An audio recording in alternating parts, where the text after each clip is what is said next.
Hey guys, I am fresh off the needle with getting my brows done for a color boost, and it's been about 30 minutes. You know what I'm gonna do? I'm gonna grab my aftercare and I'm gonna get to work.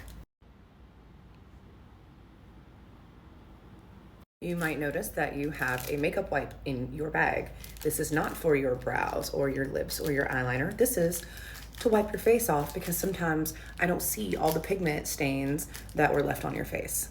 30 minutes later, I'm gonna grab my gold pads and the resealable bag. So what's in the gold pads?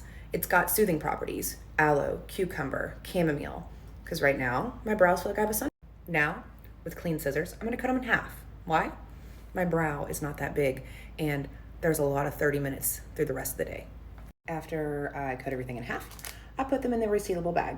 Now, before the magic happens, I'm gonna take my cut in half gold pad and I'm going to lightly dab on my brows. As you notice, I'm not rubbing or scrubbing. I'm just trying to remove the lymphatic fluid. But why? Lymphatic fluid is what creates thick and crusty scabs. And we don't want that.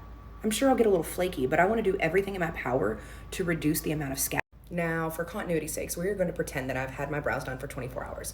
And you know what the next step is? Washing. Okay.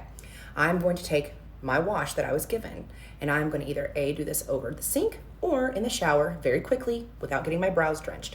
I'm going to put a little dab on my fingers, clean fingers, and I'm going to start rubbing small circles back and forth.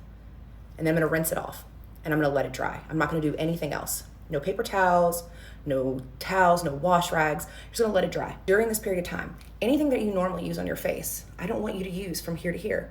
Why? I want your investment to stay looking amazing, right? And a lot of the times we think that, oh, I just use regular soap. Oh, I just use regular moisturizer. Oh, it's just regular. But a lot of the times it's not just regular. And this is an open wound, and we want to keep your healed results looking perfection. So for the next 7 to 14 days, you're gonna do the exact same thing, rinse and repeat. I want you to keep all makeup, all moisturizers, all serums, everything off the area that has been tattooed, okay? As your brows start to flake, sometimes you might get scabs. There's not much you can do. You wanna make sure you're not picking. You wanna make sure that you're not pulling or anything like that. Let the scabs fall off naturally. If they start to get a little long and they're still not falling off, take some tiny scissors and snip it, okay? That's it. You don't have to do anything too crazy.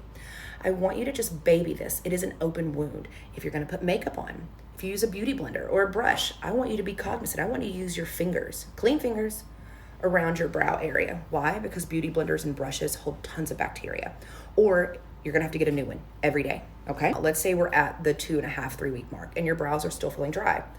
You can take a tiny rice grain amount of A&D. And when I say rice grain, I mean that is enough for both brows. And you can dab it on with clean fingers.